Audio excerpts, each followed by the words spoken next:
رب بالمصطفى بلغ مقاصدنا واغفر لنا ما مضى يا واسع الكرم.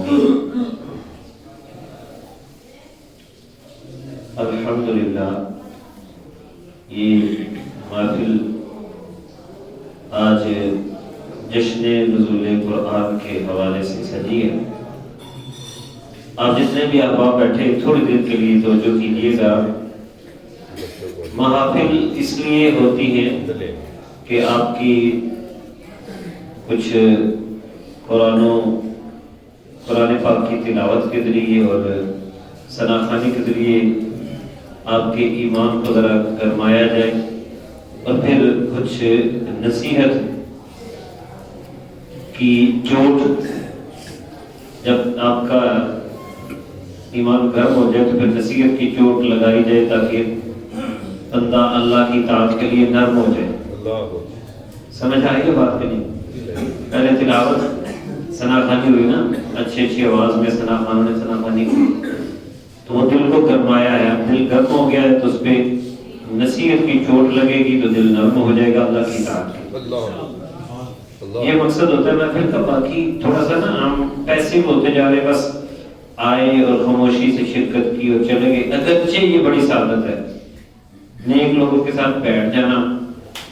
ایسے بھی حدیث شریف میں آتا ہے کہ کوئی ایسا بندہ بھی آ گیا نا کہ جب ایسے دیکھنے آیا کہ یہ کیا کر رہے ہیں، جو اللہ کا ذکر کر رہے ہیں، ان کے بعد آ کے بیٹھ گیا، اٹھ کے چلا گیا، اللہ تعالیٰ نے اس کو بھی بخش دیا. اللہ تعالیٰ نے اس کو بھی بخش دیا. یہ حدیث کا مفہوم ہے، میں مختصر بیان کروں. تو فرشتوں نے پوچھا کہ حالانکہ وہ فلاں بندہ تو ویسے ہی آیا تھا، دیکھنے آیا تھا ویسے ہی کسی کام سے، تو ان کے پاس بیٹھ گیا تھا. تو اللہ تعالیٰ نے فرمایا لا یشقا جلیس من ذکرنی، جو مجھے یاد کرتا ہے نا ان کے ساتھ بیٹھنے والا بھی بدبخت نہیں ہوتا. سبحان اللہ. تو ان گل کو نہیں سمجھ آ رہی میرے خیال سے. سبحان اللہ. بلند آواز میں سبحان اللہ. بھائی جو میرا ذکر کر رہے ہو نا، ان کے ساتھ بیٹھنے والا یہ کام وہ ذکر کے لیے نہیں آیا، اس کی اٹینشن نہیں تھی، توجہ نہیں تھی ذکر کرنے کی طرف، وہ ویسے ہی آ کے بیٹھ گیا تھا، تھوڑی دیر کوئی کام تھا ان کے ساتھ بیٹھ گیا تھا. اور میں میرے ذکر کرنے والوں کے ساتھ بیٹھنے والا بھی بدبخت نہیں ہو سکتا. اب آپ سمجھے ہیں اللہ کے گھر میں بیٹھ کے ذکر کرنے اور سننے کی فضیلت. تو توجہ کیا کریں تو اس کا بھی بڑا فائدہ ہے. لیکن تھوڑا ایسے بھی نہ کہیں ہمیں ایکٹیو بھی ہونا ہے، خود بھی کچھ کرنا ہے. اسی لیے تو قاری صاحب ماشاءاللہ ہر لحاظ سے خیال کرتے ہیں، محفل کو بھی جلدی وائنڈ اپ کرنے کی کوشش کرتے ہیں کہ تصاعد و تسبیح ہو جائے، بعد میں آپ کو اکیلے بھی کچھ کرنے کا ٹائم ملے، اللہ کی بارگاہ میں آنسو بہا کے اپنے گناہوں کی بخشش مانگے. اس لیے مختلف قسم کی عبادات تھوڑی تھوڑی کر کے تو یہ ایک گلدستہ بن جاتا ہے راتوں کو. لیکن بعض لوگ نا اس میں تھوڑا سا اللہ تعالیٰ بہتر جانتا ہے کہ اس پر کیا کرم فرمائے، لیکن احساس ہونا چاہیے ہمیں کہ ہم ساری رات ایکٹیو رہیں. 4 5 10 راتیں اگر محنت کر کے 1000 مہینے سے بھی زیادہ کا اجر و ثواب ملے گا تو کون سا مہنگا سودا ہے؟ ٹھیک ہے جی. 1000 مہینے 83 سال 4 مہینے سے بھی زیادہ عبادت کا ثواب ملے گا. آپ سبحان اللہ کہہ دیں. فرمائش میں بیان کیا جائے گا سبحان اللہ، یہ انشاءاللہ ملے گا. اور محبوب کے صدقے ہر سال ہی ملتا ہے جو پا لیتا ہے. وہ صحابہ کرام علیہ رضوان کی خواہش تھی یا رسول اللہ، وہ بندہ 83 سال 4 ماہ دن کو جہاد کرتا رہا، رات کو عبادت کرتا رہا. ہماری اتنی عمر ہی نہیں ہے. اللہ تعالیٰ نے جبریل امین علیہ السلام کو سورہ قدر دے کر بھیجا کہ میرے محبوب کے غلاموں، ہم نے تمہیں ایک ایسی رات دے دی ہے جو 1000 مہینوں سے بہتر ہے. اور پھر وہ ایک مرتبہ نہیں ہے، زندگی کے ہر سال میں ہے. 10 سال کرو گے تو 10 سال 1000 مہینے سے بہتر کا ثواب پاؤ گے. تو یہ محبوب کی امت پہ کرم ہے، ایک بار نہیں. اور پھر وہ جشن نزول قرآن کی رات ہے، جو جبریل امین قرآن لاتے رہے وہ بھی آتے ہیں. تنزل الملائکۃ والروح، فرشتوں کی فوجیں لے کر زمین پہ آ جاتے ہیں. جو عبادت کر رہا ہو اسے سلام کرتے ہیں، مصافحہ کرتے ہیں، اس کے لیے استغفار کرتے ہیں. آپ ایسے ہی پریشان بیٹھے، آپ اللہ کے گھر میں آ کے بیٹھ گئے اپنی عبادت کے لیے، اپنی بخشش کے لیے، آپ پریشان نہ ہو، اللہ تعالیٰ نے فرشتوں کو بھی بھیج دیا ہے، وہ بھی آپ کی بخشش کی دعا کر رہے، وہ بھی آپ کی سلامتی کی دعا کر رہے۔ سلام ہی حتی مطلع الفجر، شب قدر جو ہے وہ ساری رات سلامتی سلامتی۔ تو کیوں غفلت میں بیٹھے ہیں ہم؟ توجہ کریں تھوڑی سی۔ تو تمہید اس لیے تھی کہ آپ میری طرف متوجہ ہو جائیں۔ لیکن قرآن کریم کے جشن کی جشن ہمارا معنی یہ ہوتا ہے خوشی کا اظہار۔ جشن سے وہ چیزیں نہیں مراد جیسے ہمارے وہ ادھر ادھر جو جدید لوگ جشن مناتے ہیں وہ مراد نہیں ہے، جشن خوشی۔ اور اس میں اللہ تعالیٰ جزا دے ہمارے قاری صاحب کو، جناب مولانا پیر محمد اقبال رضوی صاحب نے ہر لحاظ سے کوشش کی ہوتی ہے کسی نہ کسی طرح طلباء کی خدمت، پھر یہاں حفظ کا بھی ادارہ ہے، اپنے بچوں کو بھی تربیت کرتے رہتے ہیں۔ ماشاءاللہ ان کے بچے نے 5 سپارے بھی اس بار سنائے، اس کا حصہ بھی شامل ہے تراویح میں، اور بتا رہے تھے کہ کل کے 11 مہینے میں اس نے حفظ کیا، اور اب ماشاءاللہ عالم کا کورس کر رہا ہے۔ اس بار اس نے 84% نمبر لیے ہیں، اور جو عالم کا کورس ہے اس میں ابھی جاری ہے اس کا سلسلہ۔ یہ عامہ کا کیا جس خاصہ اول میں 84%، یعنی کہ وہ ایف اے کی اور فرسٹ ایئر سمجھ لیں مدرسے کے لحاظ سے۔ تو اللہ تعالیٰ اس کو مزید ترقی عطا فرمائے۔ قاری صاحب نے یعنی ہر طرف اپنی اولاد کی بھی تربیت کر رہے، دوسرے بچوں کو بھی جمع کیا۔ کل سب کی دعوت کری تھی قاری صاحب نے، ٹھیک ہے نا، کہ بچوں کے ساتھ محبت بھی ہے، پھر یہاں پر یہ اہتمام آپ سے محبت، تو قاری صاحب خود بھی کوشش کرتے رہتے ہیں۔ تو اللہ تعالیٰ ان کو بھی، ویسے قاری صاحب نے ماشاءاللہ مصلی بھی سنایا ہے، ان کو بھی اللہ کا لاکھ لاکھ شکر کرنا چاہیے، ان کا سر بھی جھکنا چاہیے اللہ کی بارگاہ میں۔ قاری صاحب کو، مجھے، آپ کو، سب کو، کہ اللہ تبارک و تعالیٰ نے ہمیں کتنی سعادتیں دی۔ یہ معجزہ ہے قرآن کا نا، کہ ہر رنگ کا بندہ، ہر رنگ کا بندہ، ہر زبان کا بندہ آپ کو قرآن کا حافظ مل جائے گا۔ پاکستان میں لاہور میں بسنے والا بھی وہی قرآن پڑھ رہا ہے، ناروے میں بسنے والا حافظ بھی وہی قرآن پڑھ رہا ہے، امریکہ میں رہنے والا حافظ بھی وہی قرآن پڑھ رہا ہے، سعودی عرب میں رہنے والا حافظ بھی وہی قرآن پڑھ رہا ہے۔ قرآن نے سب کو جمع کیا ہے، قرآن معجزہ ہے، اور ہمارا کمال ہی کوئی نہیں بندے گا۔ اللہ نے خود فرمایا ہے اِنَّا نَحْنُ نَزَّلْنَا الذِّكْرَ وَإِنَّا لَهُ لَحَافِظُونَ، بے شک اس ذکر کو ہم نے ہی نازل کیا، ہم ہی حفاظت کرنے والے ہیں۔ ان چھوٹے چھوٹے سینوں سے اللہ تعالیٰ نے قرآن کی حفاظت کروائی، یہ سب مبارکباد کے مستحق ہیں۔ تو قرآن پاک پڑھنا صرف حفاظ کیا ذمہ نہیں ہے، ایکٹیو ہوں، ہم بھی قرآن پڑھیں، ہم بھی قرآن پاک سمجھیں کہ قرآن سے بڑھ کے حسین کلام ہی کوئی نہیں۔ اللہ تبارک و تعالیٰ خالق ہے، جیسے خالق کو اپنے مخلوق پر، خالق کو اپنی مخلوق پر جیسے فضیلت حاصل ہے، اسی طرح خالق کے کلام کو سارے کلاموں پر فضیلت حاصل ہے۔ اور اللہ تبارک و تعالیٰ نے سورہ زمر کی آیت نمبر 23 میں فرمایا اللہ نزل احسن الحدیث کتابا متشابہا مثانیہ، اللہ تعالیٰ نے سب سے حسین کتاب نازل کی، قرآن کریم سب سے حسین، احسن الحدیث سب سے حسین کتاب نازل کی، متشابہا اول سے آخر تک ایک جیسی ہے، اس میں اختلاف نہیں ہے، یعنی اس کا حسن شروع میں بھی حسن، درمیان میں بھی حسن، آخر میں بھی حسن ہے، کہیں حسن میں کمی نہیں ہے، شروع میں بھی کمال، درمیان میں بھی کمال، آخر میں بھی کمال، کمال ہی کمال ہے، اور شروع میں بھی ہدایت، درمیان میں بھی ہدایت، آخر میں بھی ہدایت ہے،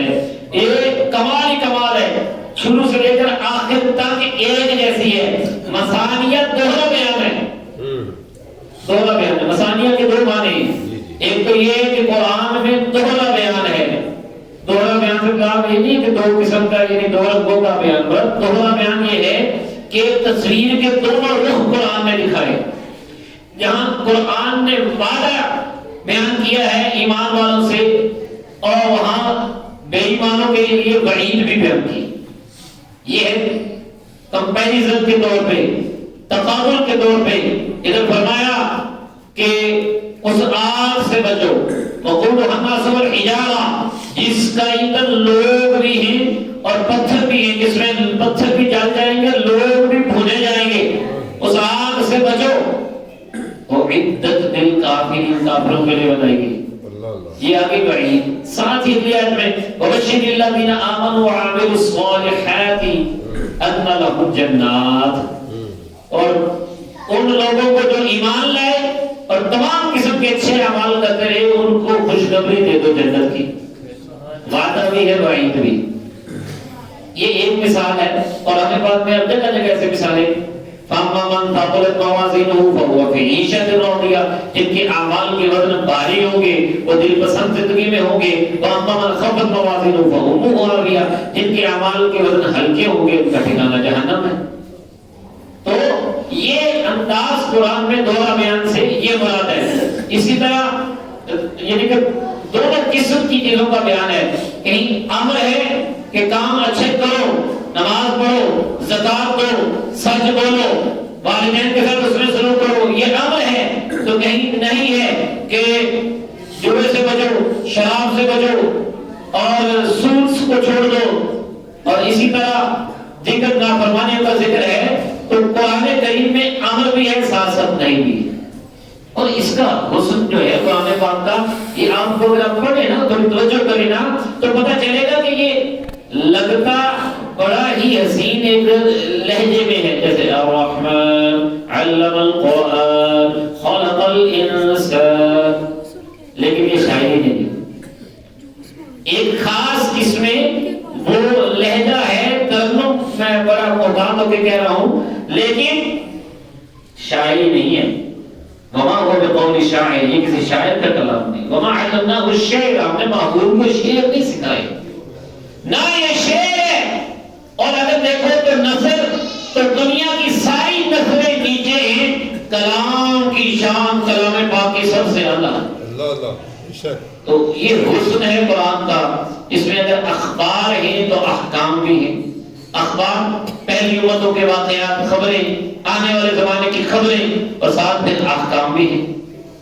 تو یہ قرآن غور سے پڑھیں۔ فرمایا کیا ہوتا ہے قرآن سے؟ قرآن کریم کیسے پڑھتے ہیں، سنتے ہیں اللہ والے، اللہ سے ڈرنے والے؟ یہی آیت آگے چل رہی ہے، تقشعر منہ جلود الذین یخشون قلوبهم،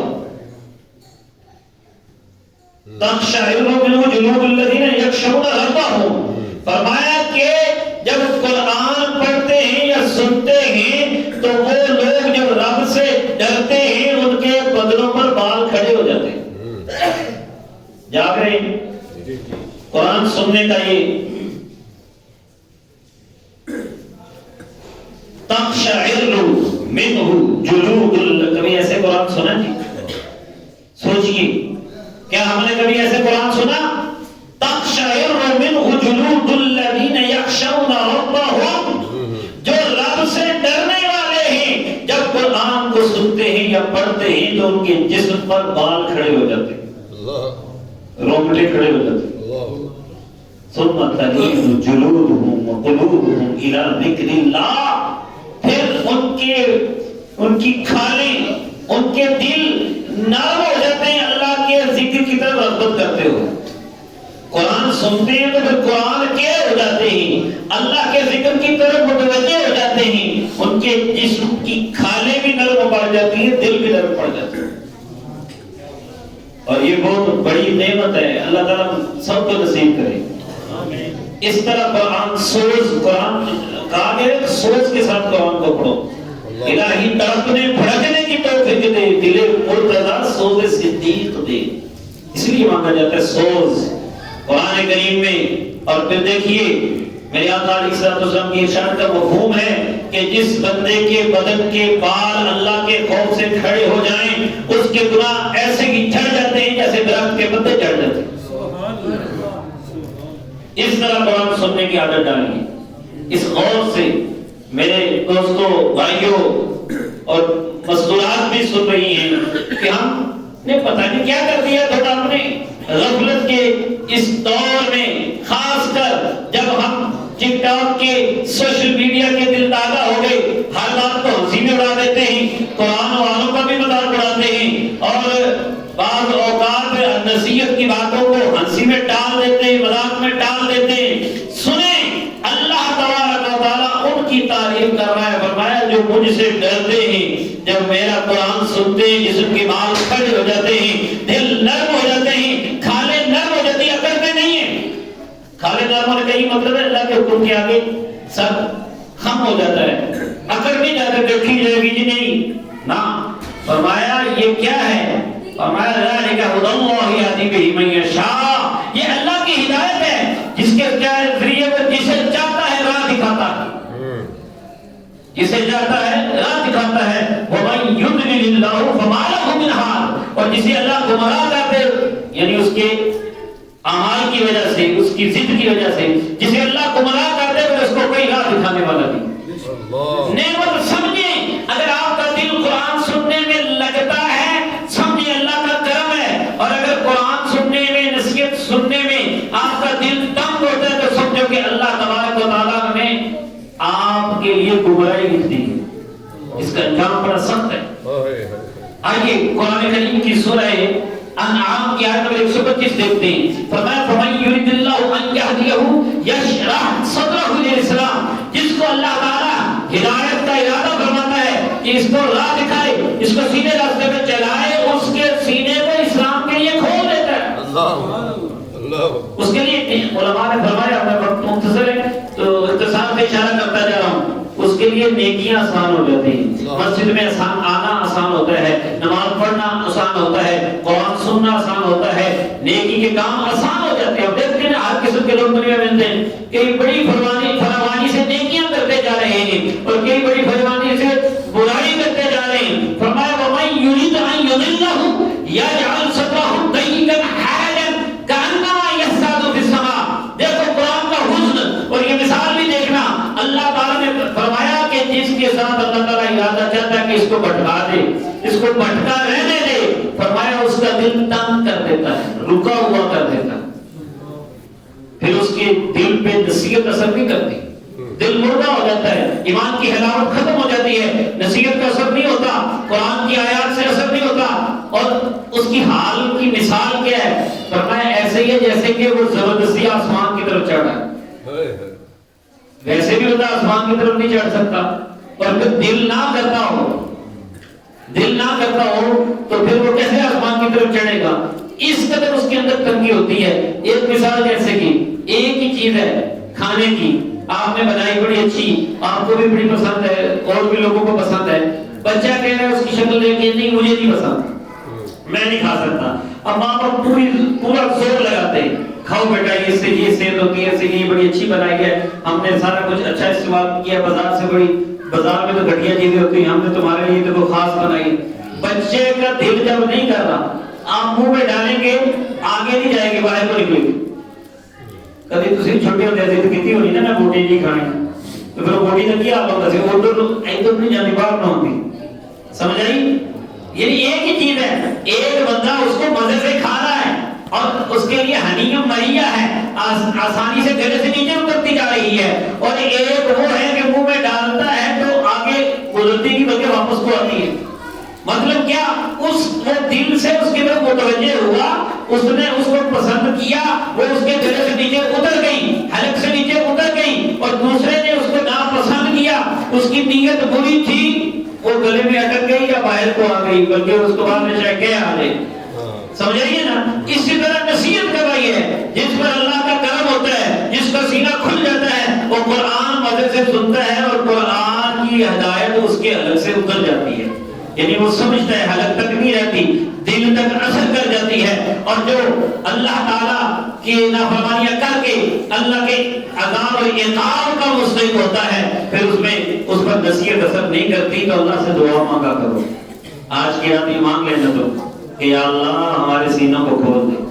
یہ پہلے جو لوگ ہیں ان لوگوں میں اللہ تعالیٰ ہمیں شامل کر دے، تو قرآن کا حسن، قرآن کا سننا صرف قرآن کی ڈیوٹی صرف قاری صاحبان کی نہیں ہے، نماز تراویح پڑھانے والوں کی نہیں ہے، آپ بھی قرآن سنیں، قرآن کا حسن دیکھیں، قرآن کی نصیحت دیکھیں، قرآن کے واعظ دیکھیں، صرف ایک بات اس حوالے سے، کیونکہ ہم نے بات کی ہے کہ قرآن سب سے حسین کلام ہے، سبحان اللہ کہیں۔